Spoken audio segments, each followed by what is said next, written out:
है 11th और 12th मिला के बायो के करीब करीब 38 चैप्टर्स है, राइट। तो अब बोलोगे कि यार इतने सारे टॉपिक्स है तो इतने कम टाइम में उसे परफेक्ट कैसे करें, क्योंकि बायो में बहुत ज़्यादा स्कोर करना पड़ता है, तो इतने कम टाइम में परफेक्ट कैसे करें। लिटरली एक बात बताओ, अभी भी तुम 0 पे भी हो ना और अभी से भी स्टार्ट करते हो ना, तब भी तुम आराम से 330 340 प्लस परफेक्टली क्रॉस कर पाओगे, स्कोर कर पाओगे, ठीक है। क्या है ना कि जब मैं चाइना से भाग के आया था ना, तब ना यार मेरे पास बहुत कम टाइम बचा था, और आप में से बहुत लोगों को पता है मेरे पास मतलब मैंने कितने टाइम में नीट क्रैक करी है, ठीक है। तो बहुत कम टाइम बचा था। तो यार अभी एक बात बोलने जा रहा हूँ मैं, ठीक है, सिर्फ बायो का बोल रहा हूँ मैं, ठीक है। बायो का जो है ना, मेरा एक चैप्टर एक ही टाइम में हुआ था, समझो इस बात को, ठीक है। तो इतने कम टाइम में वो भी एक चैप्टर एक ही बारी में किया था मैंने, ठीक है, बार बार करने की ज़रूरत नहीं पड़ी थी मैंने। तो ये मैंने कैसे किया, ठीक है। तो मेरी जान, ये वीडियो एंड तक देखना, क्योंकि यार ये वीडियो के बाद ना तुम्हारा दिमाग सॉर्ट आउट होने वाला है, ठीक है। तो ये वीडियो प्लीज़ एंड तक देखना, और एंड तक देखने के बाद ही मुझे जज करना, ठीक है। हाँ, मैं एक एवरेज स्टूडेंट ही हूँ, बिल्कुल आप ही की तरह। मतलब जब जैसे सोचते हो ना आप लोग, ओवर थिंकिंग वगैरह जो भी दिमाग में ख्याल आते, जो भी थॉट्स आते, वैसा ही मैं भी करता था, ठीक है, मैं भी। बट ये सब मैंने कैसे किया, मैं तो टॉपर वगैरह नहीं हूँ, बट मैंने एक ही चैप्टर एक चैप्टर सिर्फ सिंगल टाइम करके इतना ज़्यादा स्कोर कैसे कर पाया, मतलब नीट कैसे क्रैक कर पाई, ठीक है। तो यार मेरी जान, ये वीडियो एंड तक देखना। ये वीडियो एंड तक देखने के बाद ही तुम्हारा दिमाग ना पूरा सॉर्ट आउट हो जाएगा, ठीक है, एक कॉन्फिडेंस आ जाएगा अंदर से। और एक बात, एक रिक्वेस्ट है, वीडियो एंड तक देखना और एंड तक देखने के बाद मुझे जज करना, ठीक है। पहले आधा देखोगे और फिर जजमेंट दोगे तो ये बिल्कुल सही नहीं है, ठीक है। अगर नहीं देखना, पहले ही जजमेंट देना है, तो यार अभी के अभी जाओ, ठीक है। पूरा पेशेंस के साथ वीडियो एंड तक देखना, वो इम्पॉर्टेंट है, ओके। तो एवरीवन, मेरा नाम है शंकर तायडे, मैं एक MBBS स्टूडेंट हूँ और एक एवरेज स्टूडेंट भी, बिल्कुल आप ही की तरह। अब आते हैं मेन मुद्दे पे। तुम्हें ऐसा लगता है कि तुम्हारा चैप्टर परफेक्ट हुआ है, तुम्हें पूरा समझ आया है, मतलब तुम चैप्टर करते हो तो तुम्हें ऐसा लगता है कि 100% मेरा चैप्टर परफेक्ट हुआ है, मुझे पूरा समझ आया है, ठीक है। बट जब क्वेश्चन सॉल्व करने बैठते हो, तो MCQ सॉल्व करते हो, तो यार मतलब अराउंड मतलब मेजोरिटी क्वेश्चन में क्या होता है कि जो ऑप्शंस होते हैं ना क्वेश्चन के, उसमें कंफ्यूज हो जाते हो, ज़्यादातर कन्फ्यूजन ही होता है, ठीक है। तो यार कंफ्यूजन होगा तो यार मतलब सॉल्व कैसे कर पाओगे, है ना। तो लॉजिक ही लगाते हो या तुक्का लगा देते हो, राइट। और दूसरी बात ये कि जेनेटिक्स के न्यूमेरिकल्स या जेनेटिक्स के क्वेश्चन सॉल्व नहीं होते तो थोड़ा टाइम भी लग सकता है, या मतलब होते ही नहीं। तीसरा प्रॉब्लम ये है कि जो तुम्हारे एग्जाम्पल्स है, ठीक है, बायो में ज़्यादातर एग्जाम्पल बेस्ड टॉपिक्स है, डेटा बेस्ड टॉपिक्स है, राइट। तो वो एग्जाम्पल्स याद नहीं रहते, कन्फ्यूजन हो जाते हैं, डेट्स याद नहीं रहते, ठीक है। और चौथा जो प्रॉब्लम है, वो सबसे बड़ा प्रॉब्लम है कि तुम्हें ऐसा लगता है तुम्हारा चैप्टर परफेक्ट है, 100% परफेक्ट है, तुम्हें सब समझ आया, बट जब MCQ सॉल्व करने बैठते हो तो यार सिली मिस्टेक्स इतने ज़्यादा होते हैं ना, बहुत ज़्यादा। तो बाद में रिग्रेट होता है, यार इतना ईजी था, ये तो मुझे आता था, बट कैसे गलत हुआ। तो देखो यार, अभी ये सब प्रॉब्लम्स का सोल्यूशन जानने से पहले आपको एक बेसिक चीज़ या बेसिक कुछ चीज़ें जानना ज़रूरी है, जो मैं पिछले 2 या 3 वीडियो से समझाने की कोशिश कर रहा हूँ, ठीक है। वही बेसिक प्रॉब्लम्स है, वही। सबसे पहले तो यार तुम लोग क्या करते हो, स्ट्रैटेजीज वगैरह ढूंढ रहे हो, यहाँ पे ढूंढते रहते हो, यहाँ वहाँ पे, इस टॉपर की स्ट्रैटेजी, उस टॉपर की स्ट्रैटेजी, ठीक है। बट तुम्हें खुद के प्रॉब्लम से नहीं पता है, तो खुद के प्रॉब्लम से नहीं पता है तो तुम कैसे कर पाओगे, ठीक है ना। और मेन मुद्दा ये है कि कभी भी किसी की स्ट्रैटेजी फॉलो नहीं करते। क्या है ना कि तुम अगर स्टार्ट कर रहे हो खुद से, तो वही इंपॉर्टेंट है, तुम्हें समझ आया कि क्या करना है, क्या मतलब तुम्हारे प्रॉब्लम के सोल्यूशन तुम्हें मिल गए ना, तो तुम अपने आप ही स्ट्रैटेजी बना लोगे, अपने हिसाब के, अपने थॉट प्रोसेस के हिसाब से, ठीक है। क्योंकि स्ट्रैटेजी जो होती है ना, तो अपने हिसाब से बनाई जाती है, किसी की फॉलो नहीं करते हैं, ठीक है, तभी तुम्हें सक्सेस मिलेगा। और दूसरी बात ये कि भाई मैं एक डायरेक्शन दे सकता हूँ, एक ट्रैक पे रख सकता हूँ, कुछ मेरे एक्सपीरियंस बेस से तुम आइडिया ले सकते हो, एक्सपीरियंसेस से तुम एक आइडिया ले सकते हो, ठीक है। बट पूरा मैं एक टाइम टेबल बना के दूंगा जो मैंने फॉलो किया था, मतलब मैं दिन भर क्या करता था, कौन से टॉपिक कैसे करता था, मतलब कैसा मेरा शेड्यूल था, कैसा मेरा टाइम टेबल था, ऐसा मैं बताऊंगा, ठीक है। कोई प्रॉब्लम नहीं है, बताने में क्या जाता है मेरा, बट तुम नहीं कर पाओगे, ठीक है ना। तो इन सब चक्करों में नहीं पड़ना है हमें बेसिक प्रॉब्लम समझ आनी है। सबसे बड़ी प्रॉब्लम क्या है पता है, तुम ओवर थिंकिंग करते हो, ठीक है। ओवर थिंकिंग उसके बाद पैदा होता है, मतलब उससे पैदा होता है, उसकी वजह से प्रोक्रास्टिनेशन। मतलब क्या होता है कि तुम कोई फिजिक्स केमिस्ट्री बायो कोई भी मतलब एमसीक्यू सॉल्व, मतलब चैप्टर समझ लिया, मतलब एमसीक्यू सॉल्व करने बैठे, तो क्या होता है कि स्टार्टिंग में क्या होता है कि नहीं आता है, या कोई पैराग्राफ रीड कर रहे हो या बायो का कुछ चैप्टर रीड कर रहे हो, तो यार जेनेटिक्स रीड कर रहे हो, तो यार मतलब समझ नहीं आ रहा स्टार्टिंग में, तो क्या होता है मतलब ऐसा फील होता है कि नहीं यार, मतलब बहुत सारे थॉट्स भी आने लगते हैं बीच बीच में, ठीक है। मुझे भी ऐसा होता था, मैं समझ सकता हूँ, थॉट्स आते हैं बीच बीच में, तो उससे क्या होता है कि यार मतलब बहुत टाइम तक ऐसा चलता है, मतलब कभी पता भी नहीं चलता कि कितना टाइम गया है उस थॉट्स में, इमेजिनेशन की दुनिया में चले जाते हैं हम लोग। तो ऐसे होते होते क्या होता है कि ये ओवर थिंकिंग, राइट। तो उससे ज़्यादा ओवर थिंकिंग मतलब पेपर पोस्टपोन्ड, ये वो फालतू की चीज़ें दिमाग में घुसती रहती है, वो चलती रहती है, ठीक है। मतलब दिमाग ठिकाने पे रहता ही नहीं, फोकस रहता ही नहीं, राइट। तो क्या होता है कि फिर यार मतलब बाद में पता चलता है कि भाई मैंने कितना टाइम वेस्ट किया है भाई, मैंने कब से मतलब पढ़ रहा हूँ, तो ये आउटपुट नहीं, मतलब मैंने किया ही नहीं कुछ कब से। तो फिर यार मतलब ऐसा लगता है कि यार बाद में डिमोटिवेट टाइप, राइट, तो ऐसी फीलिंग आती है, एंग्जाइटी वगैरह आता है, यार नहीं यार जान दो, अब मेरा मूड नहीं है, मेरा मन नहीं कर रहा है, जान दो थोड़ी देर बात करते या बाद में करते, या मतलब ऐसे ही सो जाते हो, फिर ऐसे टाइम पास करने लगते हो। तो इसको बोलते हैं प्रोक्रेस्टिनेशन, ठीक है। ये दोनों जो चीज़ें हैं ना, वो सबसे बड़ा ऑब्स्टेकल है, सबसे बड़ा डिस्ट्रैक्शन है तुम्हारे, मतलब जो अभी तुम नहीं कर पा रहे हो ना, ये सबसे बड़ा, ये दोनों ही प्रॉब्लम है, ऑब्स्टेकल है, ठीक है। तो मतलब मैं हमेशा कहता हूँ कि यार फेसबुक, व्हाट्सअप, इंस्टाग्राम या रिलेशनशिप भी ये बड़ी प्रॉब्लम नहीं है, मेजर प्रॉब्लम्स नहीं है, प्रॉब्लम्स ये दोनों है। अगर तुम्हें ये समझ आई तो आराम से तुम कुछ भी कर सकते हो, भले ही कितना टाइम बचाओ, ठीक है। टाइम कभी मैटर ही नहीं करता कुछ करने के लिए, कभी मायने नहीं रखता टाइम, सीरियसली बोलता हूँ, पता है मुझे टाइम सबसे प्रीशियस है, आई नो। बट कुछ करना हो ना तो टाइम को देखा नहीं जाता, कम टाइम में भी बहुत ज़्यादा आउटपुट मिल सकता है, but it totally depends on you कि तुम क्या कर रहे हो, क्या सोच रहे हो, तुम्हारा ध्यान ठिकाने पे है या नहीं, ठीक है। अभी इसका सॉल्यूशन जो है ना, मैंने ये वीडियो में बताया है, ठीक है, क्योंकि मैं अभी इस वीडियो में ज़्यादा इलेबरेट नहीं करने वाला इसको। तुम एक बार ये वीडियो देख लो अच्छे से, तुम्हें समझ आएगा क्या करना है क्या नहीं करना है, ठीक है। क्या है ना कि हमें ये जो दोनों प्रॉब्लम अगर हम फेस करें ना, मतलब उसको सॉर्ट आउट करेगा ना, ठीक है, तो आराम से तुम अपनी जगह पे फोकस कर सकते हो, आराम से कम टाइम में भी ज़्यादा प्रोडक्टिव हो सकते हो, ठीक है। तो ये वीडियो देख लेना, ये इंपॉर्टेंट है, ठीक है, तुम्हारे लिए बहुत इंपॉर्टेंट है, क्योंकि यार ये स्ट्रैटेजीज वगैरह, ये सब बहुत ज़्यादा ट्रिक्स वगैरह, ये सब ढूंढने से, अप्लाई करने से कुछ होने नहीं वाला है। बेसिक जो है ना, वो अंदर की प्रॉब्लम से, तुम क्यों नहीं कर पा रहे, तुमने अब तक क्यों नहीं किया, तुमसे क्यों नहीं हो रहा है, ये जो प्रॉब्लम्स है ना, मतलब ये जो प्रॉब्लम्स है ना, उसका जो मेन रीज़न है वही है ओवर थिंकिंग और प्रोक्रेस्टिनेशन, ठीक है। और उसका सॉल्यूशन वगैरह है जो तुम्हें खुद ही मिलेगा, तुम्हें खुद से क्वेश्चन पूछना होगा, खुद से ऐसे पूछना होगा कि भाई तू क्यों नहीं कर पा रहा है, क्या प्रॉब्लम है, क्यों ओवर थिंकिंग कर रहा है, कौन से थॉट्स आ रहे हैं, ये सब फालतू चीज़ें, ठीक है। मतलब खुद से पूछनी है, खुद से आंसर जानना है, कभी भी खुद के प्रॉब्लम का सोल्यूशन बाहर से नहीं ढूंढा जाता, ठीक है। ये गोल्डन वर्ड है, गोल्डन लाइन है, समझ लेना इस बात को, डीप है बहुत ज़्यादा।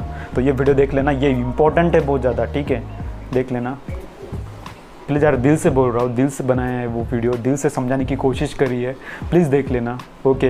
क्या है ना कि यार बाकियों का मुझे कुछ पता नहीं, मैं किसी को ब्लेम नहीं करूँगा, बट क्या है ना कि अब जो ट्रूथ है, ठीक है।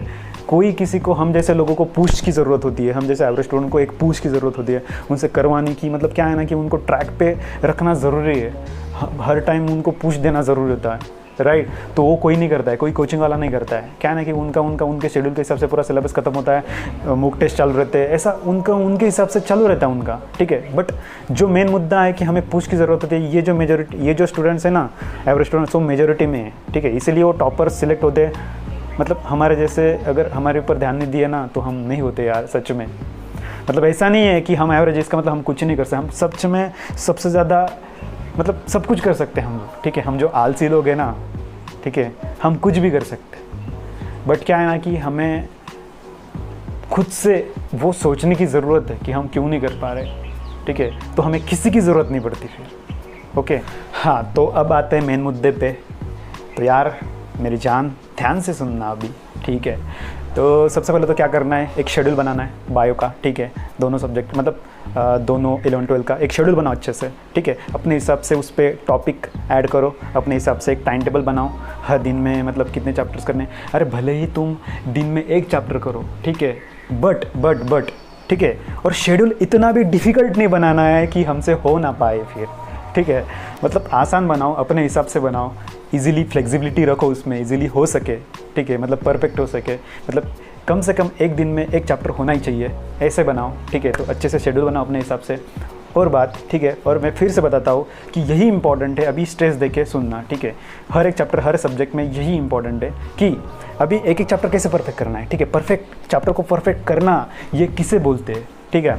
तो क्या है ना कि एक चैप्टर लो, लेक्चर देख रहे हो तो देखो, नहीं तो ज़रूरत नहीं लेक्चर देखने की, ठीक है। सिर्फ जेनेटिक छोड़ के लेक्चर, बाकी चैप्टर्स को बायो में लेक्चर देखने की कोई ज़रूरत नहीं है, ठीक है। तो चैप्टर समझ रहे हो तो क्या है ना कि चैप्टर कर रहे हो तो खुद को समझाना है। मतलब क्या है ना कि like teacher professor Shankar Tayade NEET aspirant Shankar Tayade को पढ़ा रहा है, समझा रहा है, ठीक है। मतलब ऐसे टीचर समझाता है ना, तो वैसे खुद को चिल्ला के ज़ोर से समझाना है। ऐसे पैराग्राफ पढ़ते खुद को ऐसे समझाना है, ऐसे मंद बुद्धि जैसे, मतलब ऐसे रीड नहीं करना, सिर्फ ऐसे रीड कर रहे हो मन में रीड कर रहे हो, ये ना छोड़ दो। अभी कोई हम नोवेल या कोई कथा या कोई स्टोरी नहीं पढ़ रहे, ठीक है। और हमें ना एक कॉम्पिटिटिव एग्ज़ाम देनी है, नीट, राइट। तो उसमें ना प्रेजेंस ऑफ माइंड की ज़रूरत होती है। तो प्रेजेंस ऑफ माइंड बढ़ाने के लिए ये सब चीज़ें करनी ज़रूरी है, क्योंकि कन्फ्यूजन किसी चीज़ में हमें रखना ही नहीं है, ठीक है। तो इसका मतलब क्या हुआ कि परफेक्शन रखना है हम हर चीज़ में हमें। तो उसके लिए हमें ऐसे करना ही होगा, चिल्ला के खुद को समझाओ, ठीक है। तो ऐसे ही करना है। तो हर एक चैप्टर ऐसे समझना है हमें, ठीक है। ये हुआ समझना, परफेक्ट करना नहीं, ये हुआ समझना। उसके बाद चैप्टर ख़त्म होते ही क्या करना है, कम से कम 100 MCQs टाइम लगा के सॉल्व करो, ठीक है, टाइम लगा के, ठीक है। और जो गलत हुए यहीं पे नहीं रुकना है, जो गलत हुए हैं वो MCQs एक बार, अभी बायो का कर रहे हो ना, तो वो MCQs जो गलत हुए उसका सॉल्यूशन उस जो MCQ की उसके बुक है उसके पीछे नहीं देखना है, वो ना उसका सॉल्यूशन ना जो हमारी टेक्स्ट बुक है उसमें देखना है। मतलब मतलब टेक्स्ट बुक से अपने चैप्टर किया हुआ है तो उसमें उसका सॉल्यूशन देखना है, ठीक है। मतलब वो किस पैराग्राफ में वो क्वेश्चन मतलब कहाँ से था। तो क्या है ना, ऐसे करते करते ना तो तुम्हारे अराउंड, सपोज तुम सॉल्व कर रहे हो तो तुम्हारे अराउंड मतलब 30-40% गलत हुए, ठीक है। पूरे भी गलत हुए, कोई प्रॉब्लम नहीं है स्टार्टिंग में, ठीक है। तो यार उससे क्या होगा, तुम सॉल्यूशन देखोगे तो उससे क्या होगा, हर एक एंगल से तुम्हारा चैप्टर परफेक्ट हो जाएगा। समझने की कोशिश करो, मतलब क्या है ना कि तुम समझ सकते हो, मैं दिल से बोलने की कोशिश कर रहा हूँ, ठीक है। इससे मैं ज़्यादा इलेबरेट नहीं कर सकता इसको, बस इतना तुम्हें समझ आना बहुत ज़रूरी है, ठीक है। क्या है ना कि हर एक एंगल से फिर चैप्टर परफेक्ट हो जाएगा। ऐसे एक एक चैप्टर करते हुए पूरा बायो परफेक्ट करना है, ठीक है।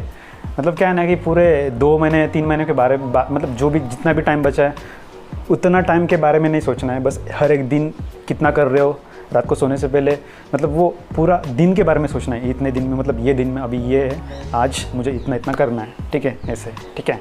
तो हर एक चैप्टर ऐसे ही परफेक्ट करते रहना है, ऐसे ही परफेक्शन, इसी का मतलब परफेक्शन है, ठीक है। सिर्फ चैप्टर समझना मतलब परफेक्शन नहीं। MCQs के बाद में जो गलत है उसका सॉल्यूशन तक जाना है, उसकी वजह से पूरा चैप्टर एकदम से परफेक्ट हो जाए, सभी कन्फ्यूजन दूर हो जाएगा तुम्हारा, ठीक है।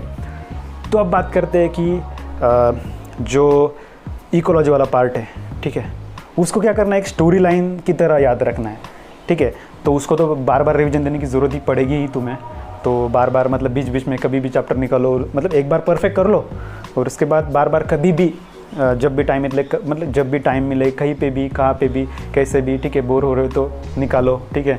तो फिर से रीड करना ये इंपॉर्टेंट है। और स्ट्रेस दे के रीड करना, कभी भी सिर्फ रीड नहीं करना, खुद को ऐसे चिल्ला के बताना है कि ये मतलब ऐसे पढ़ना है खुद को चिल्ला के, ठीक है। अगर कोई इंपॉर्टेंट है उसको फिर से बताओ, मतलब ऐसे ही करो, ठीक है।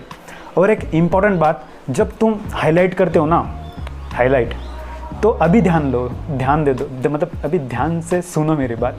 तुम कभी हाईलाइट करते हो ना, तो हाईलाइट इम्पॉर्टेंट बात को नहीं करनी है, ठीक है। ध्यान से सुनना, हाईलाइट इम्पोर्टेंट जो चीज़ है, इम्पोर्टेंट जो टर्म है, जो भी है, उसको नहीं करना है, इम्पोर्टेंस को नहीं करना है, ठीक है। हाईलाइट किसे करना है? जो तुम्हें याद नहीं रहता उसे हाईलाइट करना है। समझ गए इस बात को? ये इंपॉर्टेंट है। अब बात करते हैं एग्जाम्पल बेस्ड जितने भी चैप्टर से बारे में। मतलब यार मैं तो बोलता हूँ कि अगर सच में कैलकुलेट करें ना, अराउंड 60% के ऊपर भी होगा ना, सच में उतना परसेंटेज होगा बायो में जो कि एग्जाम्पल बेस्ड टॉपिक्स है। मतलब कुछ टॉपिक्स तो पूरे एग्जाम्पल वाले, कुछ टॉपिक्स में क्या है बीच बीच में एग्जाम्पल्स है, कुछ थ्योरी है, ठीक है। ऐसे करेंगे ना, तो ऐसे एक्सट्रैक्ट करेंगे ना उसको, तो मतलब यार 60% तक सिलेबस बायो का कवर हो जाएगा आसानी से। तो उसको कैसे करना है? सबसे पहले तो मैंने जब जैसे बोला एक चैप्टर कैसे वैसे परफेक्ट करना है, तो वैसे परफेक्ट करना है, और साथ में उसके निमोनिक्स, ट्रिक्स, एग्जाम्पल्स के वो बनाने हैं, ठीक है। अपने हिसाब से बनाओ, ठीक है, किसी के फॉलो नहीं करने हैं वो भी। तो अपने हिसाब से, अपने क्रिएटिविटी के हिसाब से बनाओ, जैसे भी तुम्हें याद रखना है, ठीक है, वैसे बनाओ। तो मैंने तो अडल्ट टाइप कुछ रखता था ज़्यादातर, ठीक है। अब बता नहीं सकता, कुछ तो मैं बता भी नहीं सकता, मतलब गाने वगैरह जो भी है, ठीक है। ऐसे निमोनिक्स बनाओ अपने हिसाब से, तुम्हें जो जैसे याद रखे। और क्या है ना कि उसको अलग से टाइम देने की ज़रूरत ना पड़े। मतलब क्या है कि कभी मतलब उसको रिवाइज़ कैसे करना है, ऐसे ना देखे हुए रिवाइज़ करना है उस ट्रिक्स को, उस निमोनिक्स को, उस पूरे चैप्टर को। बोलो ना, अभी सच में बोलो ना, तो kingdom anime suppose for example, तो वो पूरा चैप्टर एग्जांपल बेस है यार। मतलब ऐसे करोगे ना तुम, एक बार चैप्टर परफेक्ट कर लिया ना तुमने, तो उसको बाद में रिवाइज़ करने की ज़रूरत नहीं पड़ेगी। ऐसा कैसे करना है, क्या है कि उसको ना चाहते हुए भी अपने आप ही वो रिवीजन होना चाहिए उसका। मतलब क्या है, तुम खाना खा रहे हो, नहा रहे हो, तो मतलब ऐसे जो भी तुम्हारा अदर देन MCQ सॉल्व करना टाइमिंग है, ठीक है। तो ऐसे जब सोचते हो ना, ओवर थिंकिंग करते हो ना, तो ये ओवर थिंकिंग करो। ओवर थिंकिंग जो करते हो ना, उसमें इंक्लूड क्या करो, ज़्यादातर पार्ट ये कि याद करने की कोशिश करना। मतलब क्या है ना कि तुम्हारे न्यूमोनिक्स, ट्रिक्स याद करते रहो। खाना खाते टाइम, सोते टाइम, सोने से पहले, नींद नहीं आ रही तब करो, मतलब नहाते वक्त करो, ठीक है, मतलब बाथरूम जो भी है यार, कभी भी। मतलब मैं सच में बोल रहा हूँ, दिल से बोल रहा हूँ, ये मैंने किया था, इसलिए मैंने वन टाइम एक ही चैप्टर किया और अच्छा स्कोर कर पाया और नीट क्रैक की, ठीक है। तो ऐसे करना है। इससे क्या होगा कि तुम्हारा जब एक्चुअल में तुम एग्जाम दोगे, MCQ सॉल्व करोगे ना, तो क्या होगा, कन्फ्यूजन नहीं रहेगा। तुम करके देखो यार, क्या है ना, तुम करके देखो, ठीक है। तुम करके देखो तो तुम्हें समझ आएगा। अभी क्या करना है, ये सब मैंने जो बोल रहा हूँ ना, वो सब अप्लाई करके देखो। एक टॉपिक लो, ऐसे में सब मैंने जो बोला है ना, वैसे करके देखो, ठीक है। तो तुम्हें खुद समझ आएगा, तुम्हारा थोड़ा भी कन्फ्यूजन नहीं रहेगा। तुम ऐसे क्या है ना कि अराउंड 60% जो है ना, वो सिलेबस पूरा ऐसे याद करोगे ना बिना देखे, मतलब ओवर थिंकिंग भी उसमें हो जाएगी, ठीक है। समझो मेरे बात को। तो ऐसे ही करना, मैंने भी वैसे करा था। तो इससे क्या होगा कि तुम्हें अलग से उसको टाइम देने की ज़रूरत नहीं पड़ेगी। अभी बचा है 30-40% जितना भी सिलेबस बचेगा बायो का, उसको फिर रिवीजन देने के, मतलब वो कम टाइम में हो जाएगा ना। उतना ही टाइम तुम फिजिक्स के MCQs और मतलब प्रैक्टिस के लिए दे सकोगे कि बाकी का टाइम जितना भी बचा है। तो ये इंपॉर्टेंट है, ठीक है। तो ऐसे ना चाहते हुए भी मतलब ऐसे रिवाइज करो, दीवार पे भी लगा सकते हो, जो भी तुम्हें सही लगे अपने हिसाब से करो, ठीक है। मैं सिर्फ एक आइडियाज़ दे रहा हूँ, मेरे जैसे एक्सपीरियंस करा था, ठीक है, उसके हिसाब से आइडियाज़ दे रहे हो। तो तुम अब इस आइडियाज़ से अपने आइडियाज़ जनरेट करो और अपने हिसाब से इंटीग्रेटेड प्रोडक्टिव, मतलब दिन को पूरा इंटीग्रेटेड, तीनों सब्जेक्ट में इंटीग्रेटेड बनाओ और प्रोडक्टिव बनाओ। बस समझ लो इस बात को।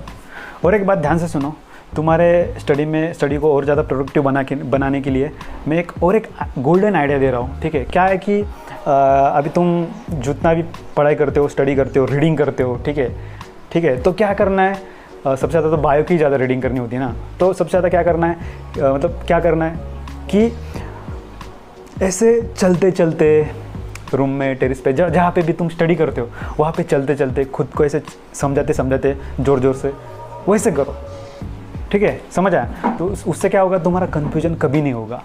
मतलब क्या है कि तुम एक जगह पे बैठते होते हो और ऐसे रीड करते हो, मतलब ऐसे स्टोरी टाइप रीड करते हो, तो कुछ फ़ायदा नहीं। चैप्टर तो ख़त्म हो जाता है रीड करके, बट सिर्फ रीड करना इंपॉर्टेंट नहीं। ये सब मैं तो बोलता हूँ ये फालतू बात है। ऐसे जो करते हैं ना, वो रॉन्ग ट्रैक पे, वो फालतू कर रहे, फालतू की चीज़ें कर रहे, अप्लाई कर रहे। तो हज़ार बार भी उसको रीड करोगे ना, तब भी आउटपुट कुछ नहीं मिलने वाला। तुम स्ट्रेस दे के नहीं कर रहे हो, तुम याद रखने के लिए नहीं कर रहे हो, ठीक है। तो याद रखने के लिए करो। वो कैसे करना है, वो जो मैंने कुछ चीज़ें बताई है वो इम्प्लीमेंट करो, ठीक है। ऐसे करोगे ना, तुम्हारा ब्रेन कन्फ्यूज़ नहीं होगा। मतलब ऐसे तुम्हारा ब्रेन पूरा सॉर्टेड रहेगा। एक्चुअल एग्जाम में तो, मतलब एग्जाम में MCQ सॉल्व करते वक्त तुम जब एक क्वेश्चन सॉल्व कर रहे हो, तो उसके जो ऑप्शंस होते हैं ना, उसमें तुम्हें कन्फ्यूजन ही नहीं होगा, ठीक है। तो मतलब ऐसे आराम से तुम्हारा टाइम बचेगा। मतलब क्या होगा कि अभी बायो तो बहुत ज़्यादा स्कोरिंग है, ठीक है, बहुत ज़्यादा स्कोरिंग है, मतलब फिजिक्स केमिस्ट्री एक तरफ और बायो एक तरफ। बट वो इससे दो बेनिफिट्स हो सकते हैं, जो मैंने स्ट्रैटेजी जो मैंने बताया ना, पॉइंट्स आइडियाज़ बताए ना, उससे क्या होगा, तुम्हारा कम टाइम में पूरा बायो हो जाएगा। तो जितना मतलब बायो का जो टाइम है ना वो बचेगा फिजिक्स और केमिस्ट्री के न्यूमेरिकल सॉल्व करने में एक्चुअल एग्ज़ाम में, ठीक है। तो एक बेनिफिट है। और दूसरा बेनिफिट है कि तुम आसानी से यार 350 प्लस स्कोर कर सकते हो यार, ये मेरी गारंटी है, ठीक है। तो ये सब इम्प्लीमेंट करो, तुम्हें कन्फ्यूजन नहीं होगा, आसानी से तुम अच्छा स्कोर कर सकते हो, ठीक है। अभी करके देखो यार, तुम्हें क्या है ना कि तुम्हें जज ही करना है ना, तो यार जज ऐसे मत करो वीडियो देख के, तुम क्या करो, इसे इम्प्लीमेंट करो और 1-2 दिन बाद फिर इस वीडियो पे आके कमेंट करो कि यार क्या हो रहा है, अच्छा लग रहा है, मतलब बेनिफिट हो रहा है, या नहीं हो रहा है तो 2 गालियाँ दे के जाओ, ठीक है। बट यार इम्प्लीमेंट करके देखना, ये मैं मतलब यार ऐसे दिल से कह रहा हूँ ना, मतलब ये सब मैंने करा है रे, इसलिए मैं समझाने की कोशिश कर रहा हूँ। मतलब मैं कोई टॉपर नहीं हूँ, मतलब बहुत लोगों को पता है मैं कोई टॉपर नहीं हूँ, बट क्या है ना कि मेरा ऐसा मानना है, मुझे ऐसा लगता है कि इस टाइम में भी मैंने बहुत सारी गलतियाँ करी थी ना, वो गलतियाँ भी मैं बताने वाला हूँ। वो गलतियाँ आप लोग ना करो ना, तो 100% यार आप ना बहुत अच्छे कॉलेजेस में जाओगे, जिनका एम्स का भी ड्रीम है ना वो भी कंप्लीट हो सकता है, ठीक है। बस बिलीव की ज़रूरत है, खुद पे ट्रस्ट रखने की ज़रूरत है और स्टार्ट करने की ज़रूरत है। तुम स्टार्ट ही नहीं कर पा रहे हो, सिर्फ सोच रहे हो, तो यार होगा कैसे। वैसे ही टाइम निकल जाने वाला है, सोचते रहोगे तो वैसे ही फेलियर आने वाला है फिर, ऐसा ही। तो यार उससे अच्छा है कि तुम स्टार्ट कर दो। और एक बात रहेगी, जेनेटिक्स जो है वो जो है ना थोड़ा सा थिंकिंग वाला पार्ट है, वो समझना ज़रूरी है, ठीक है। उसके लिए इमेजिन करना होगा, ठीक है। तो आसान है, बहुत आसान है, ठीक है, बस उसको टाइम देना होगा थोड़ा बहुत। तो उसके लिए कहीं से भी यूट्यूब से वगैरह वैसे मतलब ऐसे लेक्चर देखोगे तो बायोमेंटर्स है ना सर, मतलब हाँ बायोमेंटर से उनके लेक्चर देखा था मैंने, ठीक है। तो वो मैंने पूरा बायो तो खुद ही करा था, मैंने कोई कोचिंग वगैरह नहीं लगाई थी। तो मैंने मतलब जो भी जेनेटिक्स का पार्ट था तो समझ नहीं आता, तो मैंने वहाँ उनके एक बार में लेक्चर करे थे और खुद को समझाया था, ठीक है, उनसे आइडियाज़ लेके लेक्चर देके। तो ऐसे ही होता है, कोई भी टीचर कोचिंग वाला सिर्फ एक डायरेक्शन दिखाने के लिए उनसे एक डायरेक्शन लेते हैं हम लोग, मतलब ऐसे पूरा का पूरा उन पर डिपेंड नहीं रहते, ठीक है, ये इंपॉर्टेंट है। तो ऐसे जेनेटिक्स का कोई भी लेक्चर देखो, मतलब अगर समझ आया तो अच्छी बात है, ठीक है। तो वैसे ही करना है जैसे मैंने कहा था, बस ज़्यादा से ज़्यादा MCQ सॉल्व करने हैं, ठीक है। और ओवरऑल कहीं ना तीनों सब्जेक्ट के लिए भी कहूँगा, मैं हर टाइम कहता हूँ कि तुम जितना टाइम पढ़ रहे हो उसका 50% टाइम होना चाहिए प्रैक्टिस के लिए, MCQ सॉल्व करने के लिए, ठीक है। तब भी हमारा प्रेजेंस ऑफ माइंड बढ़ेगा। एंड मैं हमेशा कहता हूँ कि जो कॉम्पिटिटिव एग्ज़ाम है, वो जो 3 घंटे है एग्ज़ाम के, वो it's all about presence of mind, ठीक है। वो जो 3 घंटे है ना, वो तुम्हारा प्रेजेंस ऑफ माइंड कितना है वो चेक करते हैं। तुम कितने होशियार हो, तुम कितने गधे हो, तुमने क्या किया है, तुमने कितने घंटे पढ़ाई की है, ये सब चीज़ें वहाँ पे टेस्ट नहीं होती है, ठीक है। समझो इस बात को, बहुत गहराई है, बहुत दिल से बोलने की कोशिश कर रहा हूँ इसको। क्या है ना, परफेक्शन होगा ना यार, ठीक है, परफेक्शन होगा ना तो यार तुम्हें ना कोई नहीं रोक सकता 350 प्लस स्कोर करने से बायो में, ये मेरी गारंटी है, दिल से बोल रहा हूँ मैं। और उस परफेक्शन के लिए तुम्हें प्रैक्टिस करनी ज़रूरी है। ऐसे मैंने जो भी ट्रिक्स बताई है वो इम्प्लीमेंट करनी ज़रूरी है। ऐसे इमेजिन करते जाओ यार, ओवर थिंकिंग में कंट्रीब्यूट करो ना ये सब चीज़ें, बाकी के थॉट्स कम हो जाएंगे, धीरे धीरे ये सब चीज़ें बढ़ने लगेगी। तुम्हारी सोच, तुम्हारी थिंकिंग, तुम्हारी ओवर थिंकिंग सिर्फ एग्जाम्पल्स, ये टॉपिक वो टॉपिक, ऐसे ही सोते जाते हो तो वैसे ही तुम्हारी ओवर थिंकिंग में कंट्रीब्यूट हो जाएगा। ये समझो इस बात को, ठीक है, ये इंपॉर्टेंट है और यही बेसिक चीज़ है, ठीक है। तो क्या है ना कि सिली मिस्टेक्स पे एक वीडियो बनाऊंगा मैं, मतलब जो भी मैंने 2 महीने में, उस 2 महीने में गलतियाँ करी थी उस पे, सिली मिस्टेक्स पे जो भी है उस पे मैं एक वीडियो बना रहा हूँ, ठीक है। बट क्या है ना कि अभी मेरी एग्ज़ाम है, एग्ज़ाम होने के बाद ही इंपॉर्टेंट है। शायद मुझे लगता है कि तुम्हारा थोड़ा बहुत 1-1.5 महीना बचेगा ना, तभी तुम्हें वो वीडियो देखना ज़रूरी है। तो वैसे भी मेरे एग्ज़ाम है अभी, तो मैं बाद में बनाऊंगा, अच्छे से बनाऊंगा कि मैंने क्या गलतियाँ करी थी उन टाइम में, मैंने कैसे, मतलब सिली मिस्टेक्स ना हो तो उसके लिए क्या करना है। तुम्हें एक बात बताओ, सिली मिस्टेक्स से मेरे अराउंड 85 मार्क्स के सिली मिस्टेक्स है जो मुझे परफेक्टली आते थे, बट सिली मिस्टेक्स हुए मेरे से और 85 मार्क्स गए मेरे। तो यार बहुत बड़ा डिफरेंस था मेरे लिए, और उस टाइम तो बहुत बड़ा डिफरेंस उस टाइम में, क्योंकि उस टाइम थोड़ा सा अलग था नीट का पैटर्न, थोड़ा बहुत क्या है ना कि मतलब सीट्स भी कम थे और क्या बोलूँ, तुम्हारे टाइम तो बहुत सीट्स बढ़ चुके हैं। तो यार वो वीडियो आएगी, तो वो वीडियो इंपॉर्टेंट है आप के लिए। बस यार मेरी एग्ज़ाम एक बार हो जाए। और study with me live session start हो रहे हैं, ठीक है। Study with me live session start हो चुके होंगे, ये वीडियो देख रहे होगे शायद आप तो, ठीक है। तो यार ऐड करना, अपने दोस्तों को भी बुलाना, जितने भी अपने दोस्त के, मतलब ऐसा नहीं कि सिर्फ नीट वालों को, JEE वालों को, मतलब जो स्टूडेंट्स है 7th 8th 9th 10th 11th 12th तक, कोई भी फैकल्टी के, सबको बुलाओ। क्योंकि यहाँ से क्या होगा, उनको आदत लग जाएगी तुम्हें स्टडी करने की। मतलब क्या है ना कि एक तुम्हें ऐसा फील होगा कि यार मैं, मतलब सेटिस्फेक्शन मिलेगा, मैं पढ़ाई कर रहा हूँ, मतलब ऐसे, ठीक है। वो इंपॉर्टेंट है, तो वो हो जाएगा मेरे साथ। आप लोग पढ़ाई करो और आप लोगों से मुझे भी इंस्पिरेशन मिलेगी कि मैं आप लोगों के साथ पढ़ाई कर रहा हूँ। क्योंकि मेरी भी एग्ज़ाम है 10 दिन में, 10 जून से, तो 10 दिन ही बचे हैं, तो मुझे भी पढ़ाई करनी है। मैंने अब तक बुक नहीं खोली है, सच बताओ तो। बस यार शेयर कर देना, ये इंपॉर्टेंट है। भले आप सब्सक्राइब मत करो, पर चैनल शेयर करो जितना हो सके। नीट ग्रुप व्हाट्सअप के, टेलीग्राम में जितने भी नीट ग्रुप्स है, ये वो JEE वाले, सब तरफ भेज दो यार। मतलब तुम्हें ऐसा लगता है ना मैं सच में कुछ कोशिश कर रहा हूँ करने की, तो यार करो प्लीज़। और दूसरी बात, तुम सब्सक्राइब मत करो बट शेयर करना, और कमेंट ज़रूर करना, कि कमेंट इंपॉर्टेंट है। कमेंट से मुझे पता चलता है कि आपकी प्रॉब्लम्स क्या है, ठीक है। तो मेरे एक्सपीरियंसेस के बेस पे वो प्रॉब्लम सॉल्व करने की मैं कोशिश करूँगा, ओके। तो यार ये टेलीग्राम चैनल है मेरा, नीट 2021 ऑफिशियल, ये ज्वाइन कर लो। इस पर मैं अपडेट्स वगैरह जो भी ये सब चीज़ें आती रहेंगी।